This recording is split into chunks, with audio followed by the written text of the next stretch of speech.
बैठेंगे। प्रणाम, सबको प्रणाम। सब बैठेंगे प्रेयर के लिए।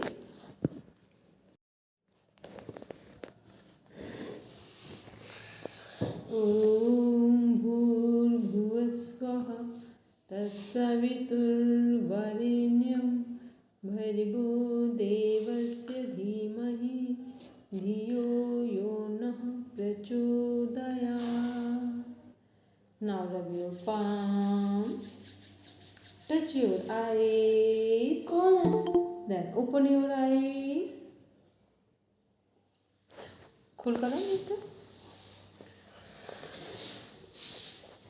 चलिए, जो लोग कैमरा ऑन कर सकते हो वो ऑन करेंगे, बाकी आराम से बैठेंगे। हिमांशु कहाँ हो? कैमरा ऑन कर सकते हो? ये में कोई दिखाई नहीं दे रहा है। मैं कुछ कर रही थी बाहर जाने का भी, इसलिए मैं कर दी। ओके, चलिए सभी लोग इसमें ज्वाइन करेंगे।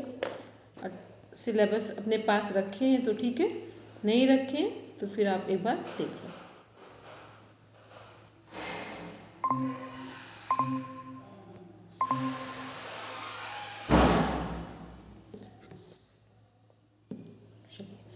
आज हम लोगों को पढ़ना है एनाटॉमी फिजियोलॉजी, एक नई यूनिट स्टार्ट करनी है।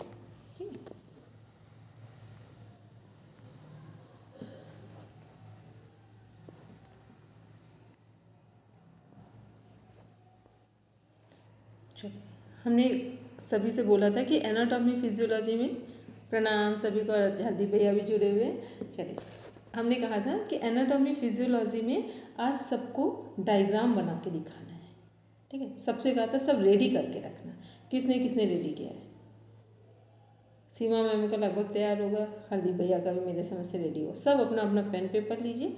ठीक, अब हम जो जिसको बोलेंगे वो रेडी करेंगे। पहले कुछ चीज़ें पूछनी है, फिर कल से हम लोग यूनिट प्रॉपर स्टार्ट करेंगे। यदि हम लोग पूछे कि एनाटॉमी और फिजियोलॉजी क्या है, एक एक लाइन में बताना हो तो क्या बोलेंगे? एक लाइन में बताना हो, एक एक लाइन में, तो एनाटॉमी क्या है और फिजियोलॉजी क्या है?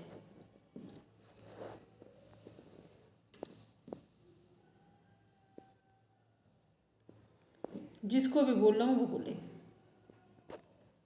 हरदीप भैया बोलिए।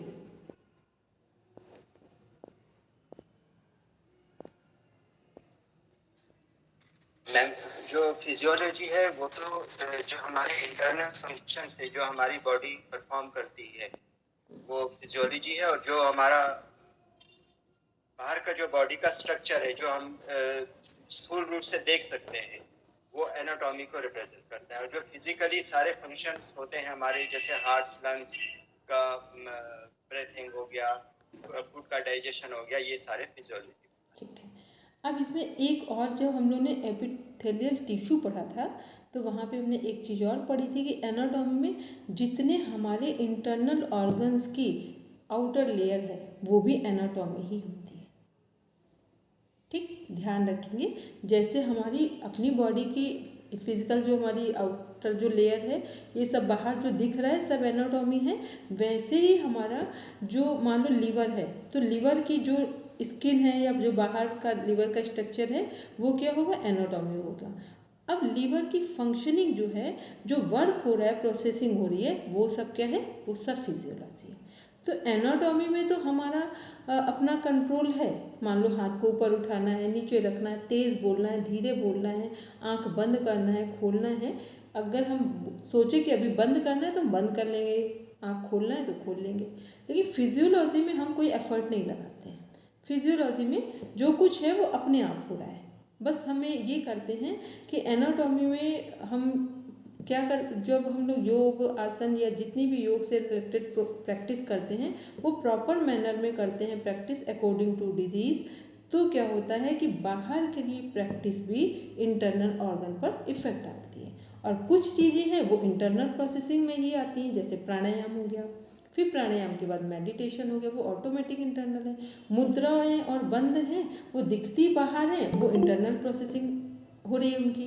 तो ये क्या, ये हमें ध्यान रखना है कि एनाटॉमी क्या है और हमारी फिजियोलॉजी क्या है। अब नेक्स्ट आते हैं, एक बार एक सर्कल बोलेंगे कि हमारी बॉडी का जो और फॉर्मेशन है वो कहाँ से स्टार्ट होगा और किन किन स्टेप से स्टार्ट हो रहा है। बोलिए रचना जी। मानसी सब रेडी रहना, ये सब पढ़ चुके हो, नहीं पढ़ा है तो अब ध्यान से सुनना, ठीक है। बोलिए रचना जी। मैम सेल से बनती है एंड सेल्स का ग्रुप टिश्यू कहलाता है, टिश्यूज का ग्रुप ऑर्गन बनता है, ऑर्गन्स का ग्रुप सिस्टम बनता है और सिस्टम्स मिलके बॉडी बनती है। ठीक है, तो कितने सिस्टम से मिलकर हमारी बॉडी बन रही है? 11 सिस्टम्स। ठीक है, कितने लोगों को अभी 11 सिस्टम सीक्वेंस से लर्न है? और सीमा मैम, और जिनको 11 सिस्टम सीक्वेंस से लर्न है? चलिए बोलिए रचना जी। Skeletal system, then skin, then muscles, muscular system, nervous system, lymphatic system, respiratory, circulatory, digestive, excretory, and reproductive system। और एक सिस्टम कुछ मिस हो रहा है कहीं? एक मिस हो गया था। चलिए फिर से देखिए कहाँ मिस हुआ है। चलिए एक बार हम बोल रहे हैं, सब ध्यान से सब सुनेंगे। देखो ये सब हम लोग पढ़ चुके हैं, फिर अगर हम लोग हर समय भूल जाएंगे तो फिर एनाटॉमी पढ़ी क्यों हमने? कुछ बेसिक चीज़ें नहीं भूलेंगे, ठीक। सबसे पहले कहाँ से स्टार्ट कर रहे हैं? स्केलेटन से। स्केलेटल जो हमारा है वो हमारा कंकाल तंत्र। तो सबसे पहले हमने देखा स्केलेटल सिस्टम, फिर इसके बाद हमने इसके बाद आया हमारा मस्कुलर सिस्टम, मस्कुलर के बाद स्किन सिस्टम, ठीक है। ये 3 सिस्टम हो गए जो हमारा पूरा स्टार्टिंग का जो पार्ट है कि हमारा स्केलेटन जो सिस्टम है वो फ्रेमवर्क है। मसल्स उसमें क्या कर रहे हैं? फिल कर रहे हैं उसको, सिस्टम को जो खाली है और लो इसको फिल करने का काम कर रहे हैं। स्किन क्या कर रही है? इसको ढकने का, कवर करने का काम कर रही है। ये 3 सिस्टम हो गए 1 बाय 1। फिर 4th नंबर पे नर्वस सिस्टम, 5th एंडोक्राइन, फिर 6 में रेस्पिरेटरी, 7th में सर्कुलेटरी, 8th में लिम्फेटिक जिसका अदर नेम हमारा क्या है? Immune system. फिर उसके बाद आते हैं डाइजेस्टिव सिस्टम, नेक्स्ट हमारा है एक्सक्रेटरी सिस्टम जिसके 2 नाम है, रीनल सिस्टम और यूरिनरी सिस्टम, ठीक है। इसके बाद लास्ट है रिप्रोडक्टिव सिस्टम, ठीक है। मानसी लर्न हो गए? बोलो जल्दी से फटाफट। Ma'am skeletal system, muscular system, skin system, nervous system, endocrine और respiratory, lymphatic, digestive, urinary system और रिप्रोडक्टिव सिस्टम। एक मिसिंग है, कौन सा मिसिंग है? किसने सुना है ध्यान से? मानसी ने कौन सा सिस्टम? सर्कुलेटरी नहीं बोला, ठीक। इसीलिए बोलते कुछ चीज़ें बच्चों की भाषा में ही लर्न करनी चाहिए। कई बार हमें लगता है हम बड़े हो गए हैं, वो बच्चों वाली भाषा में लर्न करें कि स्केलेटन किसको फिल किया, इसने स्केलेटन को किसने फिल किया? मसल्स ने। मसल्स को कवर किसने किया? स्किन ने। अब उसके बाद बस हाथ रखते जाइए अपना और नीचे तक आइए, सिस्टम पूरे आपको कनेक्ट हो जाएंगे, ठीक है। चलिए अब हिमांशु लर्न हुए सिस्टम, जबकि ये सारी चीज़ें आप सब लोग कर चुके हैं, ठीक है। चलिए अब नेक्स्ट आते हैं जो हमारे सिस्टम हैं उन, मान लो हमने कहा स्केलेटन सिस्टम, तो जो हमारा ये सिस्टम है कंकाल तंत्र है, इसका वर्क क्या है? जिनको बोलना है वो पूरे वर्क बोल देंगे, फंक्शन क्या है इसका?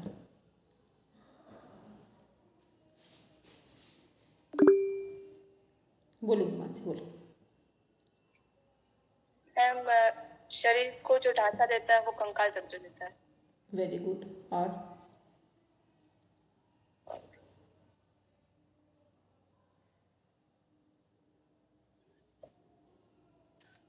शेप देता है, स्ट्रेंथ देता है उसको। Very good. ये मूवमेंट में हेल्प करता है, सपोर्ट देता है, शेप देता है बॉडी को और इंटरनल ऑर्गन्स को प्रोटेक्ट करके रखता है। Very good. और कुछ हरदीप भैया? मैम स्केलेटन सिस्टम होमियोस्टेसिस में भी हेल्प करता है और ये जो है हेमाटोपोइसिस में भी हेल्प करता है। जो हमारा बोन मैरो है, blood cell, white blood cell और प्लेटलेट्स को बनाने में भी हेल्प करता है। जितना हमारा इम्यून सिस्टम की जो 4 सेल्स जो हमारे आती है ना blood cell, RBC, WBC, platelets, plasma, सबका निर्माण कहाँ होता है, फॉर्मेशन कहाँ होता है, बोन मैरो में होता है। तो स्केलेटन हमारा पूरा बोन है, बोन के अंदर बोन मैरो है, वहाँ पर ये हमारा ब्लड का फॉर्मेशन हो रहा है। ठीक, तो स्केलेटन सिस्टम के ढेर सारे, और पूरी बॉडी का जो हमारा शेप है वो सब किस पर डिपेंड करता है, पूरा स्केलेटन पर ही आएगा। हम उस शेप को चेंज नहीं कर सकते, चेंज करेंगे अर्ली एज में, अगर बच्चों का करना चाहें तो योग में कर सकते हैं। ठीक है, अर्ली एज में बस, फिर नहीं। नेक्स्ट आते हैं, देखते हैं हम लोग मस्कुलर सिस्टम। मस्कुलर सिस्टम का फंक्शन क्या होगा, सब बिल्कुल बी अवेयर होंगे, ये नहीं सोचेंगे हमें लर्न क्या है, अपने मन से विचार करेंगे कि ये काम कैसे कर रहे हैं।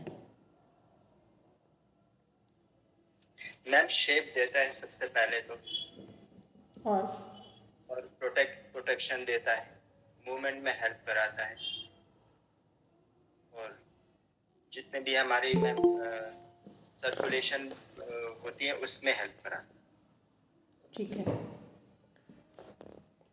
और कोई वर्क मसल्स का, ब्यूटीफुल बनाता है। Very good. हमारी पूरी बॉडी की जो ब्यूटी है, जो शरीर की सुंदरता है, वो किस पर डिपेंड करती है, मसल्स पर करती है। ठीक है, और किसी की मसल्स को देखकर आप समझ सकते हैं उसकी इम्यूनिटी को। ठीक, किसी की मसल्स से उसकी इम्यूनिटी को देखा जा सकता है कि उसकी कितनी होगी। जरूरी नहीं मोटे और पतले से इसका कोई मतलब नहीं होता। वो बोलते ना इनका शरीर बहुत गठा है, गठीला शरीर है, वो अपने आप को एक फिटिंग दिखाई देती है यदि हम स्वस्थ हैं तब। ठीक है, चलिए नेक्स्ट आते हैं हम लोग स्किन के बारे में। स्किन का क्या फंक्शन है,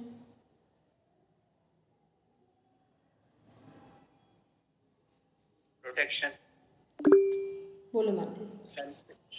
सेंसेस जो है हमारी, जो इंटरनल और एक्सटर्नल को या कोऑर्डिनेट करने में हेल्प करता है। मोस्ट जो इम्पॉर्टेंट पॉइंट था वातावरण, ये वाला, जो सेंसेस में कनेक्ट हो रही है स्किन। ठीक, अब बोलो मानसी, बोलो मानसी। जो बाहरी वातावरण से सुरक्षा प्रदान करना, और एक जो पसीने के द्वारा मल का निष्कासन होता है उससे, वेरी स्किन गुड। से।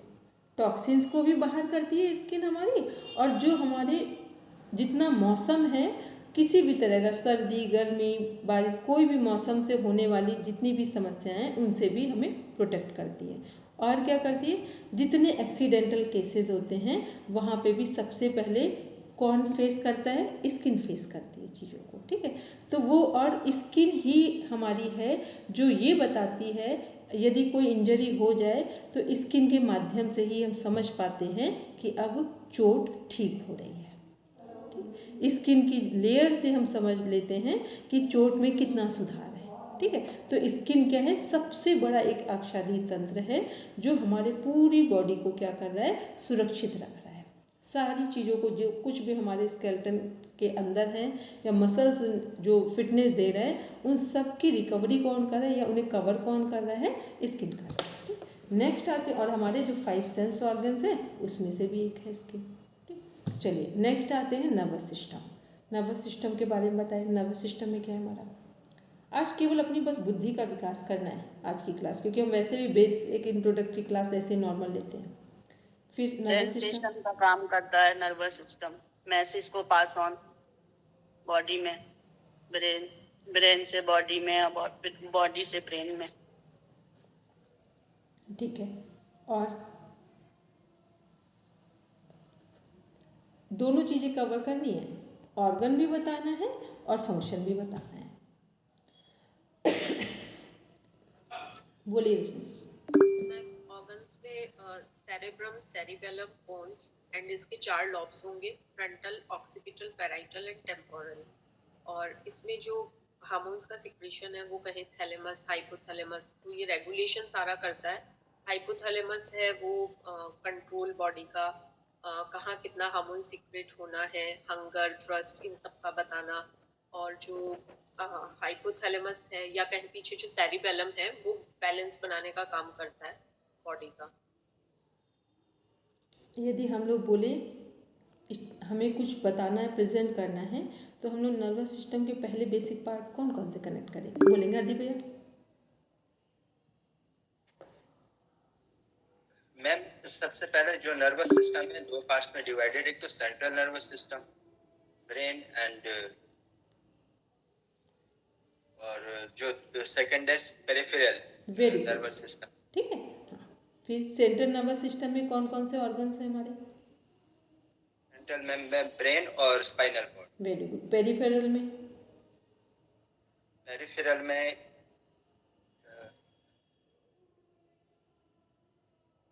नर्व्स हैं और ऑटोनॉमी नर्वस सिस्टम किस में आ जाएगा? ऑटोनॉमिक्स और सोमैटिक, ऑटोनॉमिक सोमैटिक और मोटर। और ऑटोनॉमी मैम नर्वस सिस्टम के अंदर कौन कौन से हमारे दो? पैरासिम्पैथेटिक और सिम्पैथेटिक। वेरी गुड, ठीक रचना जी, ऐसे कम बता आपने बिल्कुल सही रखे। एक होता है अगर हमें सडन पूछा जाए तो पहले हम सबसे नॉर्मल चीज़ों को बताएंगे जो बिल्कुल नॉर्मल है। जिसे कोई मान लो भी हमें आद्या को समझाना हो तो आद्या को हम क्या समझाएंगे? आद्या को ये समझाएंगे जो पॉइंट्स अभी बोले हैं, ठीक। अब किसी को और डीप में बताना तब अंदर जाएंगे हम वहाँ पर, ठीक है। तो सब ध्यान में रखेंगे कि हमारा जो नर्वस सिस्टम है वो दो पार्ट्स में डिवाइड है। कहीं कहीं 3 लिख दिया जाता है, लेकिन 3 जो लिखा जाता है वो ऑटोनॉमी नर्वस सिस्टम जो पेरिफेरल से कनेक्टेड है वो अलग कर दिया जाता है। इसलिए 2 और 3 कभी वो मोस्टली 2 ही होता है। कभी कभी रेयर में कुछ बुक्स में वो डिफाइन करने के लिए 3rd लिख देते हैं, लेकिन वो आता पेरिफेरल में ही है, ठीक है। चलिए नेक्स्ट आते हैं, हम लोग देखते हैं नर्वस सिस्टम के बाद एंडोक्राइन सिस्टम। एंडोक्राइन सिस्टम कितने पार्ट्स में डिवाइड है?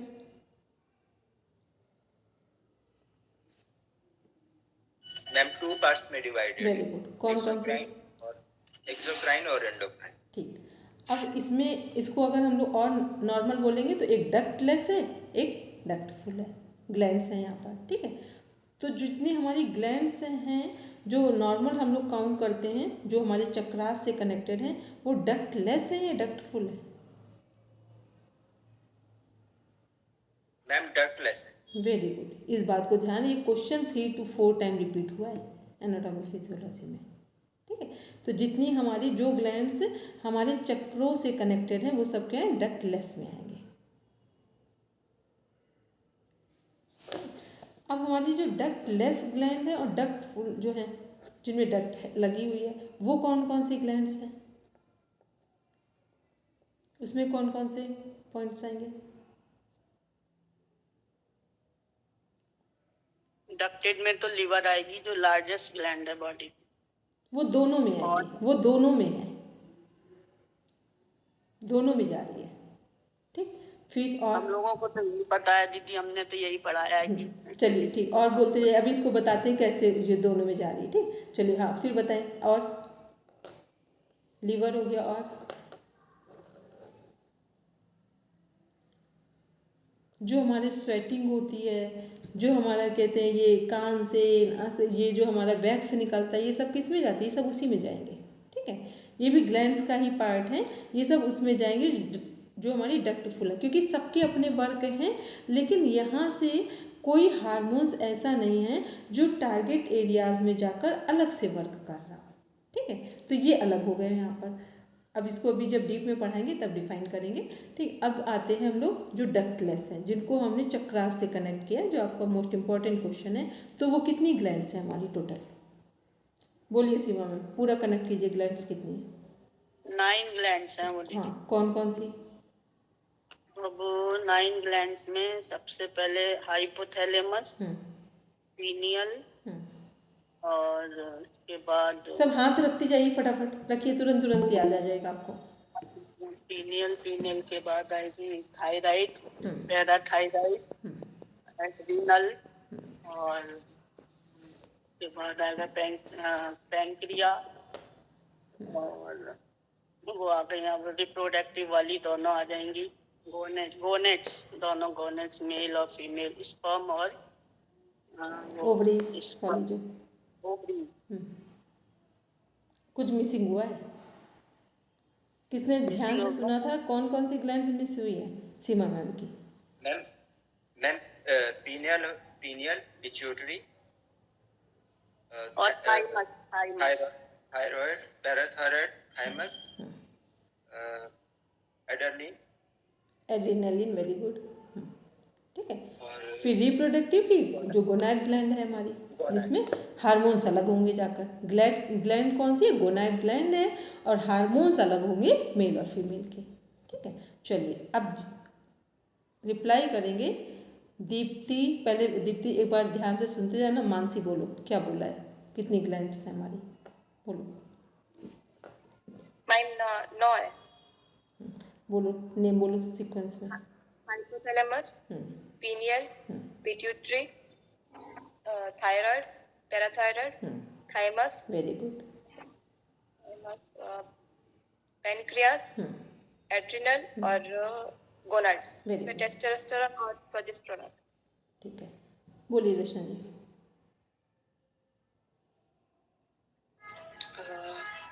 Hypothalamus, pituitary, pineal, thyroid. गलत हो गया, अब एक बार में सीक्वेंस सही करेंगे, अब बिल्कुल कहीं गलती ना हो।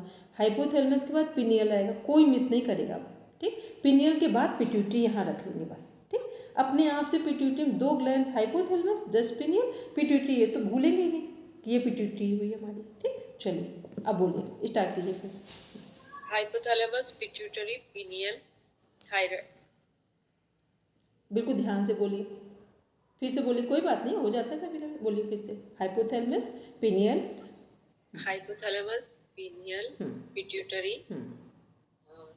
फिर यहाँ thyroid, parathyroid, thymine, thymus, thymus, thymus, thymus,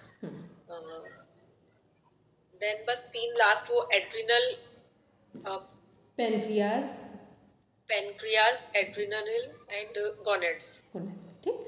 अच्छा, अब इसमें एक बात, एक क्वेश्चन आ चुका है, यदि सबने सॉल्व किया है एनाटॉमी फिजियोलॉजी वाला पार्ट कनेक्ट किया होगा पेपर में, तो वहाँ पर है थैलमस के अंदर हाइपोथैलेमस है या हाइपोथैलेमस के अंदर थैलमस है?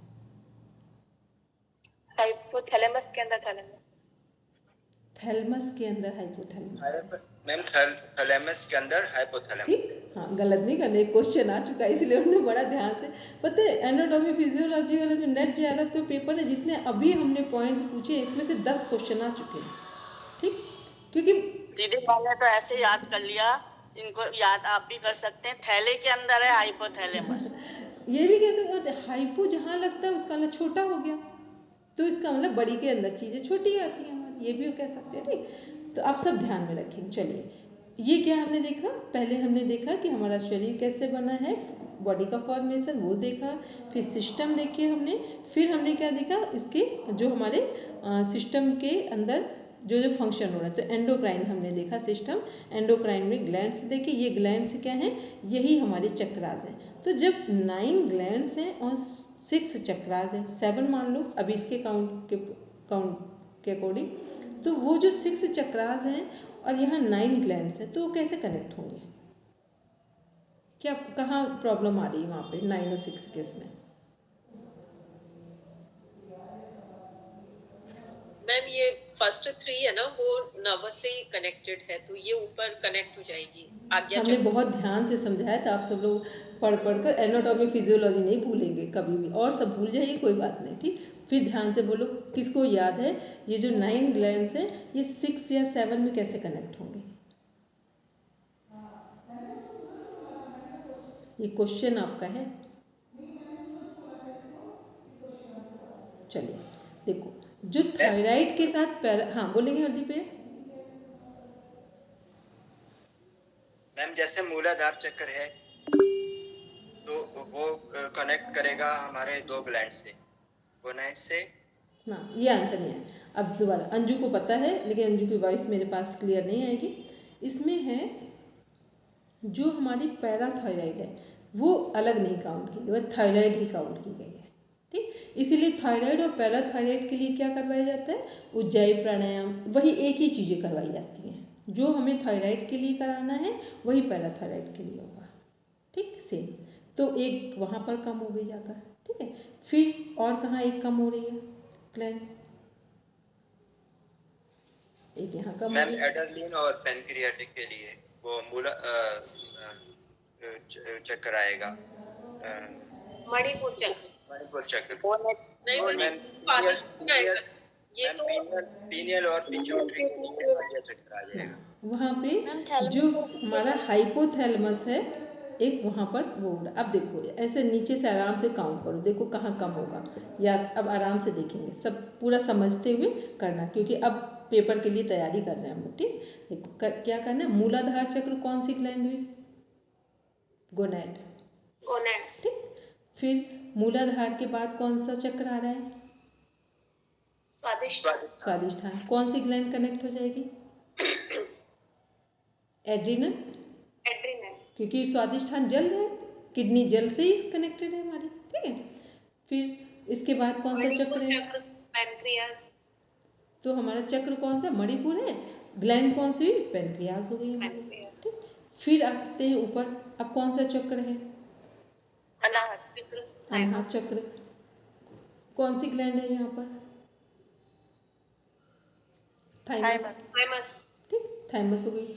फिर यहाँ पर आए वापस विशुद्धि, कौन सी ग्लैंड हुई? थायराइड और सॉरी, चक्र कौन सा? चक्र ये हुआ विशुद्धि। ग्लैंड कौन सी हुई? थायराइड। ठीक, पैराथायराइड को काउंट नहीं कर रहे हैं। फिर आते पिट्यूटरी। ठीक, पिट्यूटरी कौन सा हुआ हमारे यहाँ पर? आज्ञा चक्र। आज्ञा चक्र। ठीक, अब 6 चक्र तो हो ही गए यहाँ पर। ठीक है, एक पैराथायराइड वो कनेक्ट नहीं हुआ। अब देखते हैं जो पिनियल है और हाइपोथैलेमस है, इसको इंटरकनेक्ट कर दे रहे हैं। ठीक, जो सहस्रार से जोड़ रहे हैं। ठीक, जो सहस्रार से कनेक्ट कर रहे हैं। और सभी को पता होना चाहिए पिनियल ग्लैंड एक टाइम के बाद वर्क करना बंद कर देती है। ठीक, क्लियर हो गए ग्लैंड्स और चक्र कैसे कनेक्ट हुए? 2 मर्ज हुए, एक को काउंट नहीं किया गया। ठीक, तो पहले 6 चक्रास को कनेक्ट कर लेंगे ग्लैंड से, बस पिनियल और हाइपोथैलेमस वो सहस्रार की तरफ कनेक्ट कर लेंगे।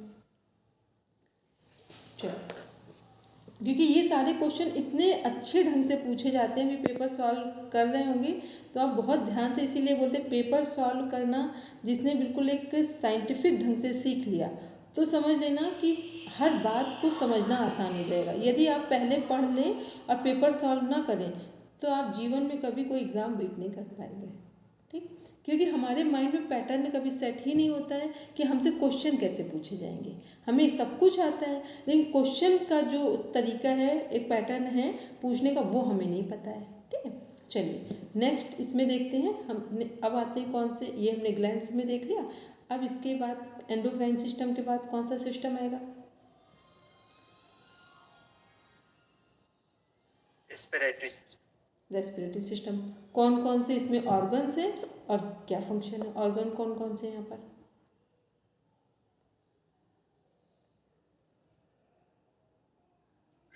Ma'am, nose, mucus.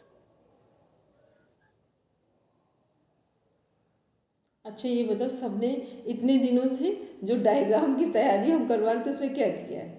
मानसी तो चलो भी घूम के आई, कोई बात नहीं, लेकिन मानसी आपने बहुत अच्छे से उसमें तैयारी की थी। अब हम उम्मीद करेंगे कल हमको बिल्कुल फ्रेश माइंड होकर बैठी मिलना क्लास में। श्वसन नलिका है, क्या चीज़ मानसी? उसमें एक तो नाक, श्वसन प्रणाल, फेफड़े और श्वसन नलिका है। Very good. अभी कुछ और रह गए, सही से बताया, टू द पॉइंट आंसर है। और ma'am, nose, mucus, larynx, pharynx, trachea, bronchi, bronchioles, lungs, pleura और एल्वियोली। Very good. जो हमारे एल्वियोल्स हैं या एल्वोलाई दोनों बोलते हैं इनको, वो क्या है? वो ही हमारा क्या है? लंग्स का वो हिस्सा है जहाँ पर गैसेस क्या होते हैं, एक दूसरे से एक्सचेंज होते हैं। ऑक्सीजन O2 जो हमारा है वो करता है CO2 को बाहर करता है वहाँ से। ठीक, फिर बॉर्डर लाइन क्या है हमारी रेस्पिरेटरी सिस्टम की? कैपिलरीज में डायफ्राम। ठीक, क्वेश्चन 3 बार, करीब करीब 3 से 4 बार नेट JRF का क्वेश्चन है। ठीक है, बॉर्डर लाइन क्या है? डायफ्राम है। अब एक बार फिर देख लेते हैं कौन कौन से हमारे पार्ट हैं। Nose, pharynx, larynx, windpipe जिसे ट्रैकिया बोलते हैं, विंड पाइप को। फिर उसके नीचे आए ब्रोंकाई, ब्रोंक्यूल्स, ये लंग्स के अंदर का पार्ट चल रहा है हमारा। फिर उसके बाद आए, फिर प्लूरा जो बोला था वो कनेक्ट करना चाहे तो कर ले। फिर और नीचे जाएंगे तो हमारा क्या है? एल्वियोल्स है। और फिर बॉर्डर लाइन का नाम क्या है, डायफ्राम है। ये हमारे किसके पार्ट हो गए, ये रेस्पिरेटरी सिस्टम के, ठीक। और लंग्स का फंक्शन क्या है, लंग्स का फंक्शन क्या है, प्योरिफिकेशन ऑफ द ब्लड, ठीक, ब्लड को प्यूरिफाई करना लंग्स का। और जो हमारे एल्वियोल्स हैं वो क्या कर रहे हैं, उनमें गैसेस का, वो गैसेस एक्सचेंज हो रहा है वहाँ पर। मतलब हमने जो श्वास लिया है उसको हमने ऑक्सीजन लिया है, और वो ऑक्सीजन जब हम लोग बोलते हैं ना कि हार्ट कितने बार पंप कर रहा है ब्लड को, इम्प्यूरिफाइड ब्लड को बाहर कर रहा है, तो पता है हमने कितने लंबे समय तक सबसे यही सुना। तो हम सोचते थे कि इतनी जल्दी हार्ट इम्प्यूरिफाइड ब्लड को कहाँ से निकालता है, और कोई ऐसा मतलब एक होता है ना कि तरीके से समझा दे कि वो निकलता कैसे, ऐसे निकलता है वैसे निकलता है, सुनते सुनते हम बड़े हुए थे। फिर जब हमने खुद से पढ़ना शुरू किया, क्योंकि बहुत मेरा क्वेश्चन कभी सॉल्व नहीं होता था किसी से, ये हमने अपने आप से सॉल्व किया, या तो हमें इतने अच्छे लोग हमसे हमने अपना क्वेश्चन नहीं पूछा, जो भी कह सकते हैं, कि वो हम जो श्वास लेते हैं, जो एल्वियोल्स में एक्सचेंज होते हैं गैसेस, तो लंग्स का वर्क क्या है, ब्लड को प्यूरिफाई करना। तो हमने ऑक्सीजन लिया तो हमारा जो ब्लड है वो प्यूरिफाई हो गया। हार्ट क्या कर रहा है, प्यूरिफाइड ब्लड को पूरी बॉडी के सभी ऑर्गन्स में सप्लाई कर रहा है। किडनी ने क्या किया, जो प्यूरिफाइड ब्लड को सप्लाई किया गया उसमें से जो ब्लड में कुछ हमारे टॉक्सिन्स आ गए, वेस्ट मटेरियल्स आ गए, किडनी ने उसको फिल्टर कर दिया, छान दिया। तो किडनी ने छने हुए चीज़ों को यूरिन के थ्रू पास आउट कर दिया। और जो ब्लड था हमारा, हार्ट दोनों काम करता है, सप्लाई भी करता है और इम्प्यूरिफाइड ब्लड को वापस भी लेकर आता है। तो जैसे इम्प्यूरिफाइड ब्लड को वापस कहाँ ले जाएगा, फिर वो एल्वियोल्स में जो हमारे गैसेस हैं, ऑक्सीजन, ऑक्सीजनेटेड ब्लड जैसे पहुंचा वैसे ही वो वहाँ पर लंग्स के पास जाएगा प्यूरिफाई होने के लिए। तो वो गैसेस जो CO2 जो है हमारा, वो हम श्वास से बाहर करेंगे, तो इम्प्यूरिफाइड गैस के फॉर्म से हमारा ब्लड जो है वो गैस के फॉर्म से बाहर हो गया, ठीक। इसीलिए हमें कहा जाता है, ये रामदेव बाबा जी ने सच में बोला, और इसमें कितने लोग अच्छे हुए, किसी का हीमोग्लोबिन कितना भी कम क्यों ना हो, यदि कोई व्यक्ति 20 मिनट्स के प्राणायाम सही ढंग से कर ले, विद इन 3 मंथ्स में बॉडी हीमोग्लोबिन बना लेती है। मतलब कुछ भी आप कुछ भी खाते हो, रोटी ही आप खा रहे हो, सूखी रोटियां ही खाते हो घर पे, उससे मतलब नहीं है, क्योंकि ब्लड कहाँ बन रहा है हमारा, ब्लड फॉर्मेशन कहाँ हो रहा है, बोन मैरो में। तो जब हमारी बॉडी के सेल पूरा हेल्दी फील करेंगे, ऑक्सीजन गेन करेंगे प्रॉपर वे में, तो ऑटोमेटिक बोन मैरो में ब्लड का फॉर्मेशन हो जाएगा, ठीक है। तो जो हमारी बॉडी है, ऐसा कहा जाता है, जितने हमारे वेद उपनिषद है उसमें भी, और जितना हम लोग साइंस पढ़ते हैं, कि हमारी बॉडी को, जैसे मान लो हम सोचते हैं हमारा कोई घाव हो जाए, तो हमें क्या लगता है, मेरा घाव जल्दी से भर जाए, यही सोचते हैं। और कहा जाता है जितनी इंटेंसिटी से हम सोच रहे हैं कि हमारा घाव जल्दी से भर जाए, उससे 50 गुना अधिक हमारी बॉडी रेडी होती है कि हम जल्दी से घाव को भर दें, ठीक। हम घाव को, मतलब बॉडी इतना रेडी है कि उसे लगता है कि हमें जल्दी से हम फिल कर दें जो घाव हुआ है। तो ये क्या है, इसका मतलब कि हमें चीज़ों को समझना है कि यदि हम ढंग से प्राणायाम करेंगे तो बोन मैरो में ऑटोमेटिक भी हमारा ब्लड बनना शुरू हो जाता है, जितना हमारी बॉडी की नीड है, जो ओरिजिनल नीड है हमारी, ठीक। चलिए नेक्स्ट आते हैं। हम लोग ने ये देखा रेस्पिरेटरी सिस्टम को। और डायफ्राम क्या, बॉर्डर लाइन है। बॉर्डर लाइन का मीन्स क्या हुआ, जिसके ऊपर तक रेस्पिरेटरी सिस्टम है और उसके नीचे क्या शुरू हो रहा है, डाइजेस्टिव सिस्टम शुरू होगा। फिर 3 सिस्टम एक ही जगह लगभग कनेक्ट हो रहे हैं, कौन कौन से, रेस्पिरेटरी, फिर सर्कुलेटरी और लिम्फेटिक, ठीक। तीनों एक जगह कनेक्ट हो रहे हैं। दोनों लंग्स के बीच में क्या है हमारा, हार्ट है, ठीक। और हार्ट इस तरह से रखा है क्योंकि थोड़ा वो झुका हुआ है एक साइड, तो इसलिए उसकी स्थिति कैसे, सिचुएशन कैसे दिखती है कि लेफ्ट साइड हार्ट झुका हुआ है, क्योंकि वो थोड़ा सा कोना निकला हुआ है उसका, तो लगता है कि वो लेफ्ट साइड झुका हुआ है। अब देखते हैं हम लोग सर्कुलेटरी सिस्टम को। सर्कुलेटरी सिस्टम के मेजर ऑर्गन्स कौन कौन से हैं और फंक्शन क्या होगा। Heart, blood vessels, arteries, veins और इसमें आर्टियोल्स ये आएंगे। ब्लड, इसका जो कैपिलरीज। कैपिलरीज, ठीक। कौन कौन से सिस्टमेटिक देख लें, हार्ट, ब्लड और ब्लड वेसल्स, ठीक। फिर क्या है, आर्टरीज, वेन्स और कैपिलरीज। कैपिलरीज क्या है, बाल से भी पतली, इतनी महीन है वो, ठीक है। तो ये क्या है, ये तीनों हमारी, जिनको हिंदी में बोलते हैं केशिकाएं। तो ये हमारी तीन, ये सब क्या है, ब्लड जो हमारा सर्कुलेटरी सिस्टम है उसमें ये सब मिलकर काम करते हैं। और हार्ट का अपना पर्टिकुलर वर्क क्या है, ऑक्सीजनेटेड ब्लड को सप्लाई करना और फिर इम्प्यूरिफाइड ब्लड को एल्वियोल्स में लाकर गैस के फॉर्म में बाहर कर देना, CO2 के फॉर्म में।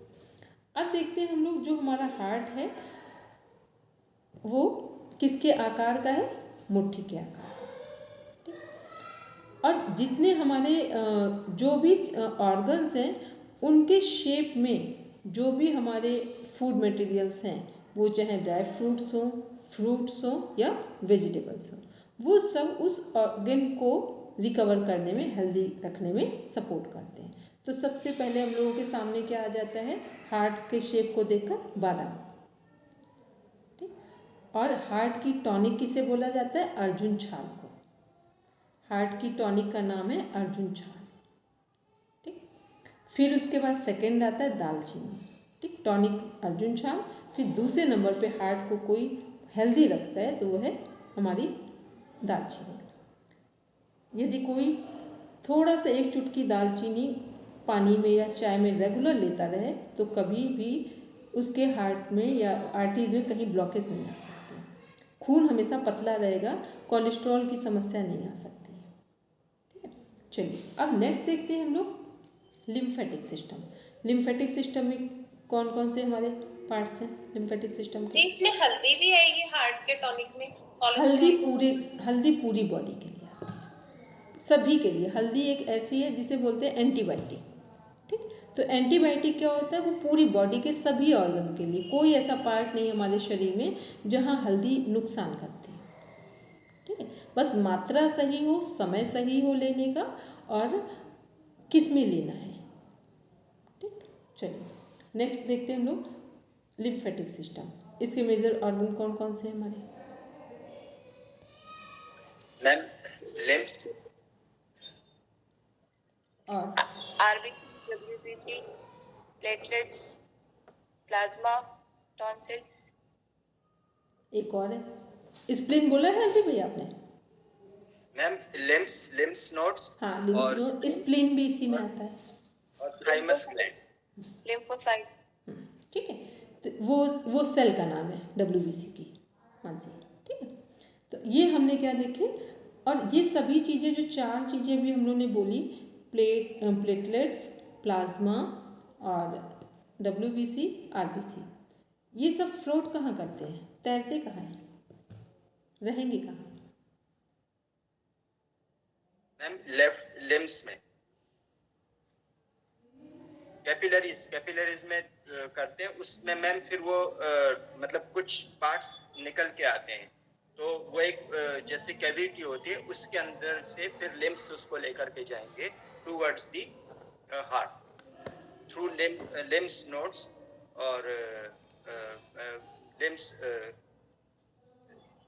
लिम्स नोड्स और स्प्लीन में वो जो है प्यूरिफाई होकर के जाएगा। नहीं, मेरा क्वेश्चन हमने कुछ और पूछा है, हमने कहा ब्लड में। Very good, complete answer.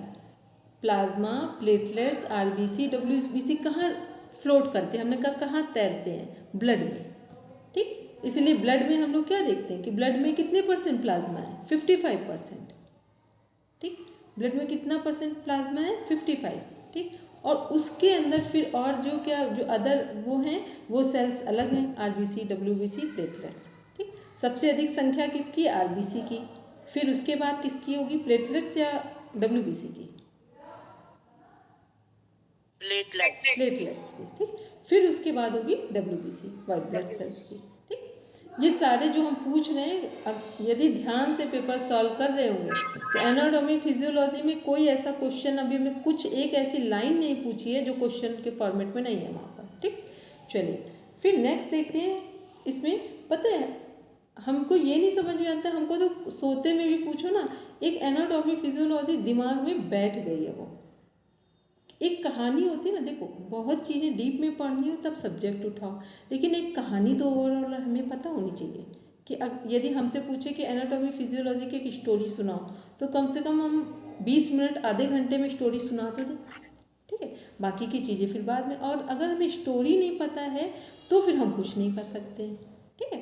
तो चलिए अब फिर नेक्स्ट आते हैं। तो ये हमने क्या देखा, ये हमने देखा लिम्फेटिक सिस्टम, इम्यून सिस्टम देखा। फिर इसी में और एक कुछ क्वेश्चन हैं जो भी ऑर्गन्स में ही देख लें या पार्ट्स में। WBC को क्या बोलते हैं, एंटीबॉडीज, और RBC को क्या बोलेंगे, एंटीजन। Very good. RBC को एंटीजन और WBC को एंटीबॉडीज। इसमें रोगों से लड़ने की क्षमता कौन देता है, WBC। ठीक। तो वहाँ क्वेश्चन जो पूछा जा चुका है वो क्या आ चुका है, वो आया है लड़ने की जो क्षमता है वो कौन दे रहा है, एंटीबॉडीज, इसके नाम से लिखा हुआ है। तो आप समझ जाए ना, एंटीबॉडीज कहा जाए या WBC, दोनों ही सेम हैं आंसर में। फिर प्लेटलेट्स यदि कम हो जाए तो अचानक से बॉडी में क्या होगा, RBC के कम होने से क्या होगा, WBC के कम होने से क्या होगा, और प्लेटलेट्स के कम होने से क्या होगा, या प्लाज्मा के कम होने से क्या होगा। प्लेटलेट्स के कम होने से क्लॉटिंग नहीं होगी, वेरी गुड। और आरबीसी के कम होने से अनीमिया, वेरी अरक्तता गुड, जिसको, वेरी गुड। और WBC इम्यून सिस्टम वीक हो जाएगा। कैंसर की सेल कब बढ़ती है शरीर में, जब WBC एक्सेस कम WBC होता है, ठीक है। किसी के बॉडी में WBC पर्याप्त मात्रा में हो, कैंसर की सेल डेवलप नहीं कर सकती हैं। सबको पता है कैंसर की सेल क्या है, हमारे अंदर जो सेल नॉर्मल हैं वही हैं सेल। जब WBC कम होता है तो जो सेल हैं वो मल्टीप्लाई होती चली जाती फास्ट, तो कहीं की भी सेल मल्टीप्लाई फास्ट होंगी, उन्हें क्या बोला जाता है, कैंसर की सेल, ठीक। कैंसर की सेल कुछ अलग नहीं है। तो ये WBC जितना हमारे शरीर में रहेगा उतना ये सेल हमारे शरीर में अपने आप नॉर्मल वे में काम करेंगे, ठीक है। और तो फिर और ये प्लाज्मा कम होने से क्या होगा कि अब ये जो WBC RBC इनको वर्क करने का कोई एरिया नहीं मिल रहा है, इसलिए प्लाज्मा को, जब कोरोना हुआ था तो याद है प्लाज्मा भी दिया जा रहा था लोगों को, उसकी भी प्रॉब्लम हो रही थी, क्योंकि WBC तो कम थे ही और फिर उसमें RBC भी, और वो दोनों सब एक साथ कैसे हो गए, क्योंकि प्लाज्मा कम हो गया। अब प्लाज्मा कम होना भी एक प्रॉब्लम है और एक सीधा सीधा ब्लड का कम होना भी एक प्रॉब्लम है। जब ब्लड कम होगा बॉडी में तब तो सब अफेक्टेड हो जाएंगे एक साथ। कभी कभी क्या होता है, ब्लड ठीक भी होता है, आपको पता है, जैसे जो फीमेल हैं उनका हीमोग्लोबिन कितना सही माना जाता है, 12 to 14, और मेल का 14 to 16 में 15 to 16। यदि अभी हम लोग जो कॉलेज में, यहाँ पे मेडिकल कॉलेज में तो सब चीज़ें बड़ा आसानी से देखने को मिल जाती हैं। एक वो हैं डॉक्टर हैं, उनका हीमोग्लोबिन अधिक हो गया 17 के पास, तो उनको सारी वो चीज़ें देनी शुरू की गई जिससे हीमोग्लोबिन को डाउन कराया जाए, नहीं तो फिर अटैक आने की या कैंसर होने की संभावना बढ़ जाती है, ठीक। मतलब हमारा हीमोग्लोबिन बस 14 आइडियल है, उससे आगे नहीं। उससे आगे यदि हीमोग्लोबिन हो रहा है तो शरीर में फिर प्रॉब्लम्स आना शुरू हो जाएंगी बॉडी में, ठीक। तो ये भी पता हो कि हमें वो, एक हम लोगों ने बचपन से एक कहावत सुनी है कि excess of anything is always bad. अमृत भी हो वो भी अधिक दे दिया जाए वो भी हमारे लिए नुकसानदायक। तो कहीं पर भी वो रूल फॉलो होता है, लागू होता है कि कोई भी चीज़ हमारे शरीर को अधिक नहीं चाहिए, ना अधिक चाहिए ना कम चाहिए, हर जगह एक संतुलन चाहिए। संतुलन होगा तो हम फिट एंड फाइन रहेंगे।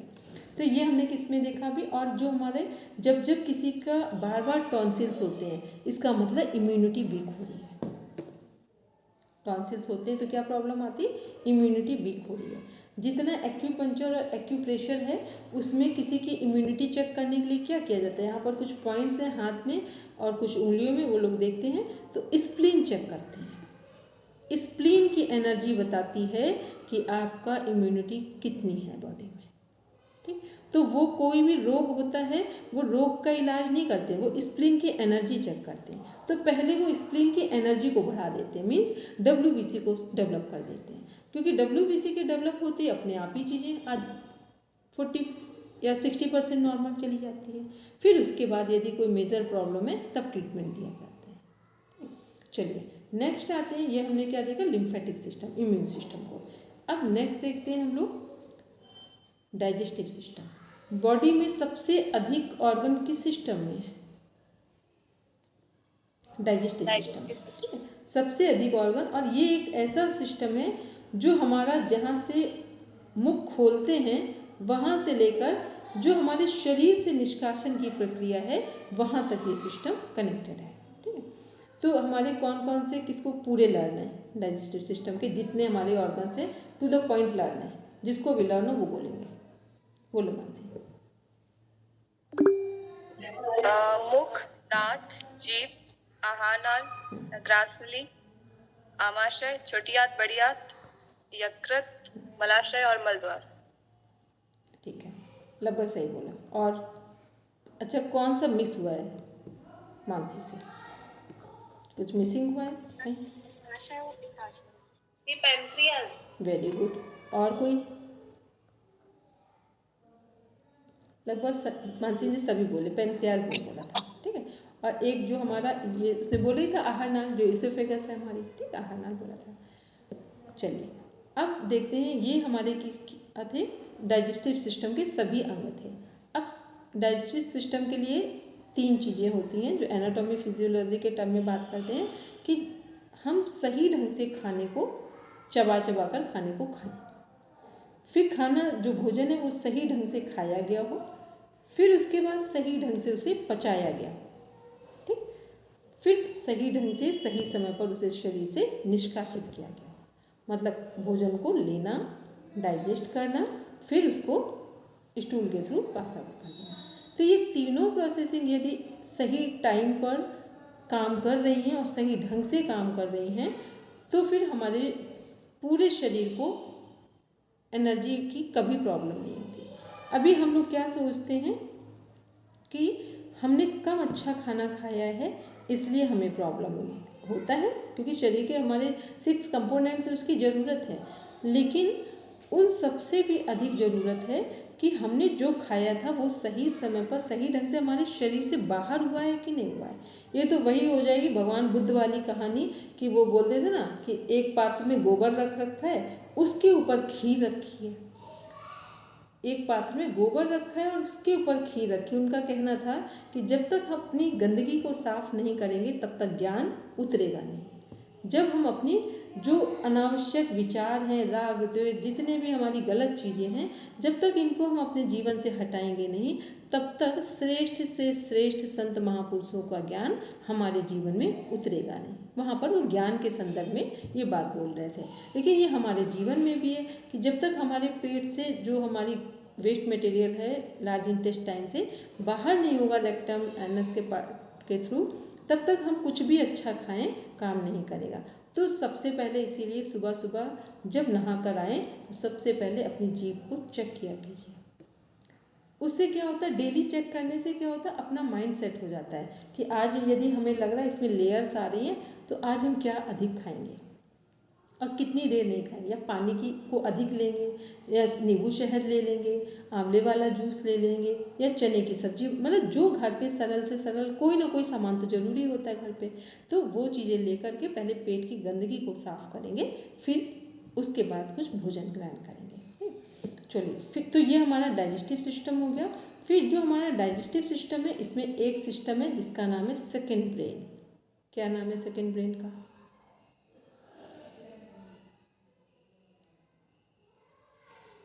लिवर। लिवर, ठीक है। लिवर क्या है? बॉडी का सेकेंड ब्रेन है हमारी। तो इसका मीन्स हुआ कि लिवर जितना ठीक रहेगा उतना हम ठीक रहें, क्योंकि लिवर वही हो गया, फिर स्प्लीन इम्यूनिटी को कनेक्ट कर रहा है सारी चीज़ों को। तो लिवर जितना हमारा अच्छा रहेगा उतनी हमारी बॉडी की और माइंड दोनों को स्ट्रेंथ मिलेगी। इसके बाद इसी में आता है जो हमारा लिवर है वो किसके किसके लिए रिस्पॉन्सिबल है। यदि किसी को डायबिटीज़ हो रही है या शुगर पेशेंट है तो लगता है आपको उनका लिवर सही काम कर रहा होगा? नहीं, ठीक। किडनी की प्रॉब्लम बढ़ रही है, कौन रिस्पॉन्सिबल है इसके लिए? लिवर। कोलेस्ट्रॉल बढ़ रहा है, कौन रिस्पॉन्सिबल है? लिवर, ठीक है। यदि हीमोग्लोबिन कम होता जा रहा है बार बार, कौन रिस्पॉन्सिबल है? लिवर। ठीक है, तो ये हमें पता, स्किन की कोई भी डिजीज़ हो जाए कौन रिस्पॉन्सिबल है? लिवर। ठीक है, तो ये हमें पता हो कि लगभग बॉडी की जितनी हमारी प्रॉब्लम्स होती हैं उसमें सेकेंड रोल एक हमारी थॉट प्रोसेस है, सेकेंड रोल कौन प्ले कर रहा है? लिवर प्ले कर रहा है। वो यदि हेल्दी है तो समझ लेना 90% हम डिजीज़ को क्या कर लेंगे? उनसे फाइट कर लेंगे, क्योंकि 90% लिवर यदि क्योर है, ठीक से काम कर रहा है, तो WBC को पूरा सपोर्ट मिल रहा है। ठीक, लिवर ठीक से काम नहीं करेगा तो WBC वीक हो जाएंगे, या WBC वीक दिख रहे हैं तो इसका मतलब लिवर ठीक से काम नहीं कर रहा है। ठीक है, और इसी से कनेक्टेड है हमारा गट टू ब्रेन कनेक्शन, क्योंकि लार्ज इंटेस्टाइन में भोजन या स्मॉल इंटेस्टाइन में जो एब्जॉर्प्शन हो रहा है, स्मॉल में हमारा ठोस चीज़ों का एब्जॉर्प्शन है, और जो लार्ज है उसमें जो लिक्विड वाली चीज़ों को एब्जॉर्ब करती है। तो दोनों के एब्जॉर्प्शन में हमारा लिवर काम कर रहा है। उससे जितने अच्छे ढंग से जूसेस सिक्रेट होंगे, हम जो भी खाते हैं एनर्जी के फॉर्म में, यदि बॉडी में एक्सेस हो जाए तो कौन उसको कंज्यूम करता है? लिवर। जितने विटामिन हैं वो अधिक हो जाए शरीर में तो सबसे पहले कंज्यूम करके कौन रख लेता है? लिवर रख लेता है, कि जब इन्हें ज़रूरत पड़ेगी तब हम इन्हें दे देंगे।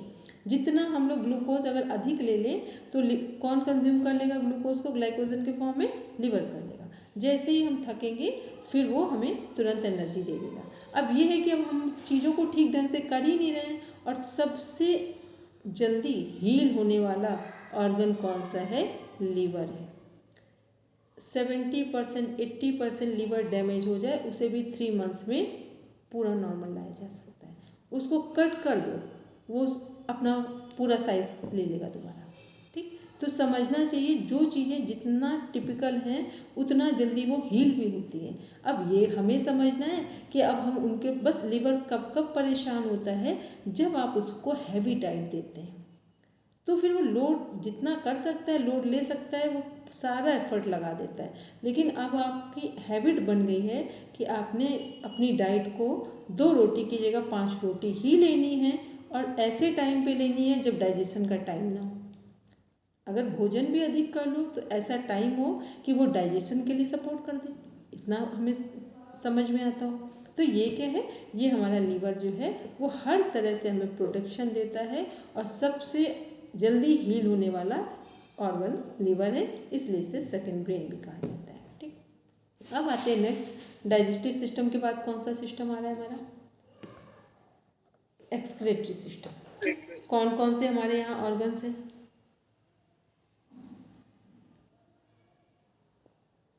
Kidney, urinary bladder, urethra. Very, kidney है, यूरिनरी ब्लैडर है, और उसमें 2 ट्यूब्स भी हैं जो यूरेटर के फॉर्म में आते हैं, और यूरेथ्रा। ठीक है, और फिर लास्ट में है यूरिन जो पास आउट होता है हमारी बॉडी से। नली भी कहते हैं हिंदी में। हाँ, तो ये क्या है? हाँ, तो ये क्या है? ये जो हमारा किडनी के जो फंक्शन है, इनका काम क्या है किडनी का? अभी हम लोगों ने देखा था, ब्लड को फिल्टर करना। ठीक, किडनी का पर्टिकुलर वर्क क्या है? ब्लड को फिल्टर करना।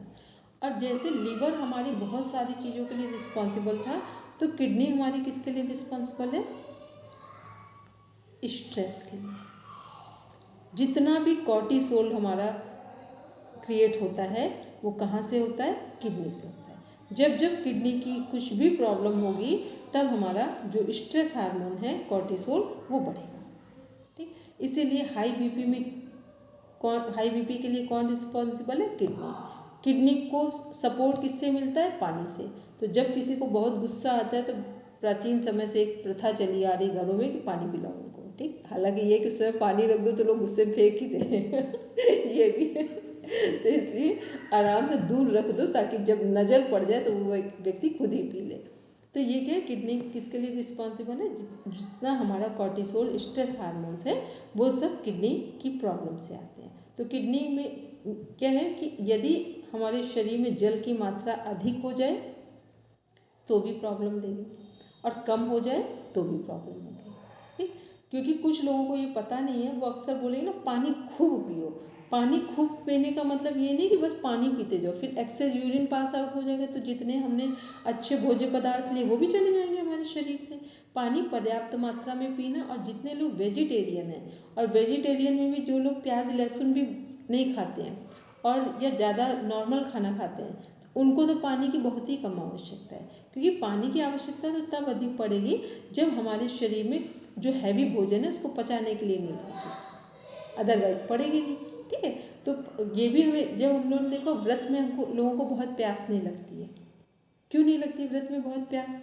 क्योंकि हमारी बॉडी में कुछ ऐसा है ही नहीं हीट वाली चीज़ें जो हमें अधिक पानी लेना पड़े। ठीक, तो ये क्या है कि ये हमारा किडनी, तो किडनी को ठीक रखने के लिए हमें पर्याप्त मात्रा में जल लेना है।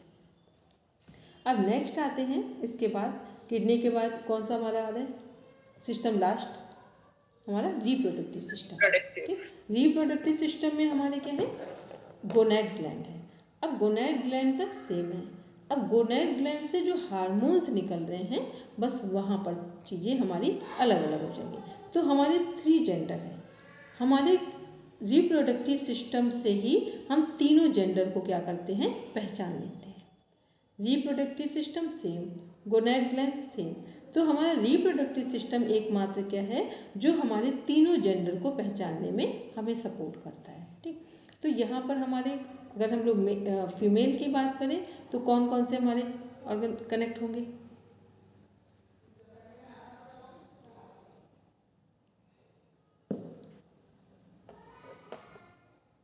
ओवरीज, एस्ट्रोजन और प्रोजेस्टेरोन जो है वो फीमेल में होते हैं और मेल में टेस्टोस्टेरोन। ठीक है, ये हार्मोन्स हो गए हमारे। ठीक है, टेस्टिस से टेस्टोस्टेरोन जो हमारे हार्मोन्स निकल रहे हैं, और जो वो है एस्ट्रोजन और एंडो वो वाले क्या बोलते हैं प्रोजेस्टेरोन और एस्ट्रोजन, ये हार्मोन्स हमारे कहाँ से निकल रहे हैं, ये ओवरीज से निकल रहे हैं। अब इसमें देखेंगे जो फीमेल का है, यहाँ पे ओवरीज भी हैं 2, fallopian tubes, endometrium valve, vagina. ठीक, और भी कुछ चीज़ें हैं भी जो वो जहाँ बनता है वो, और यूट्रस, हाँ यूट्रस, वेरी गुड। हाँ, तो ये क्या है, ये हमारे किसके ऑर्गन हमने काउंट किए, ये हमने फीमेल के गोनैड ग्लैंड में देखे, मेल के भी देख लिए। तो ये हमने एक ओवरऑल आज हमने एक समरी देखी है अपनी ह्यूमन बॉडी की। ठीक, ऐसा लग रहा होगा ना सब पढ़कर बैठे थे और डेली पढ़ रहे थे और हमने आज कुछ नहीं लिया था। वैसे भी हम जल्दी से जो कुछ डीप में पढ़ाते तब रखते, हमने कुछ नहीं रखा था, क्योंकि हमें पता था कि पहले हमारे, अब सोने से पहले पूरा अपने मन से बिना देखे एक बार एक की नोट्स बनाएंगे, एक कहानी के फॉर्म में। ऐसा लगे कि हमसे कुछ पूछा जाए तो हमें इतना तो पता हो कि हमसे मान लो कोई बच्चे अभी पूछें तो हम छोटे बच्चों को पूरा कैसे समझाएंगे। तो जितना आज आपने समझा, अगर ये पूरी बातें आप छोटे बच्चों को भी समझाएंगे ना, तो 1 वीक में वो भी समझ जाएंगे। ठीक, बोलेंगे सीमा मैम कुछ कहना? दीदी मेरे को ये गट टू ब्रेन समझाइए, क्या है gut to brain? Gut to brain अभी पढ़ाएंगे, इसमें अंदर पढ़ाएंगे सीमा मैम। ठीक है, गट टू ब्रेन से इस समय पूरी दुनिया में सबसे अधिक जो रिसर्चेज हो रही हैं साइंटिफिक फील्ड में, वो किस पर हो रही है, गट टू ब्रेन में। आपको बाहर से नहीं पता जो इंटरनल काम चल रहा है, बाहर बहुत सारी चीज़ें शो नहीं की जाती हैं, इंटरनल काम गट टू ब्रेन पर ही चल रहा है। और दूसरा जो हमारा ये है योग है, वहाँ पर बस प्राणायाम पर काम चल रहा है। ठीक है, क्योंकि अब जितना कुछ योग है इसमें जो पूरी एक स्ट्रेंथ देखी, वैसे भी योग में प्राणायाम को ही ब्रह्म की संज्ञा दी गई है, ऐसे तो नहीं दी गई होगी प्राणायाम को ब्रह्म की संज्ञा। ठीक है, तो वो क्या है, वो पूरा गट टू ब्रेन को कनेक्ट करता है, क्योंकि जैसे ही हमारे जो प्राण के साथ विचार हमारे शांत होते जाते हैं, वैसे ही लार्ज इंटेस्टाइन अपनी गंदगी को छोड़ दी जाती है।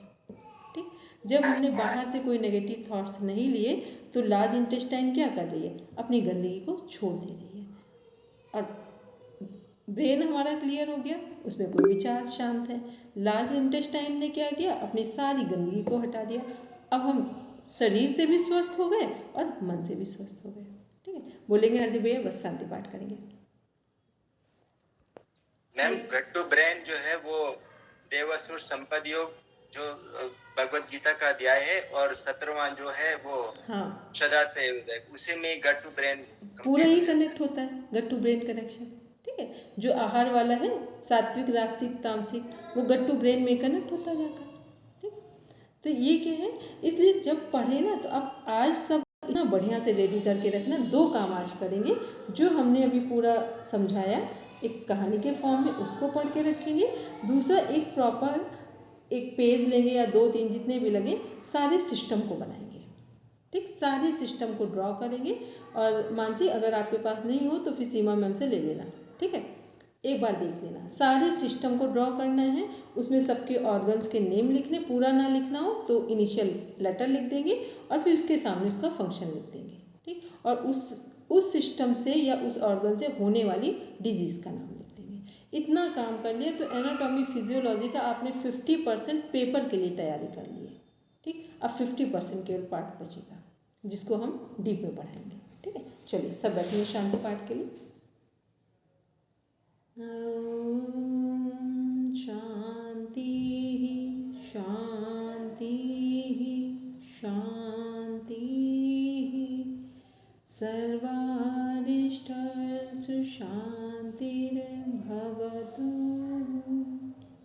Now rub your palms, touch your eyes, then open your eyes। चलिए सबको प्रणाम, शुभ रात्रि, बाय। और जो जैसे पढ़ रहे थे एग्ज़ाम की तैयारी कर रहे थे उसको एज इट इज़ रखेंगे सब। ठीक, चलो।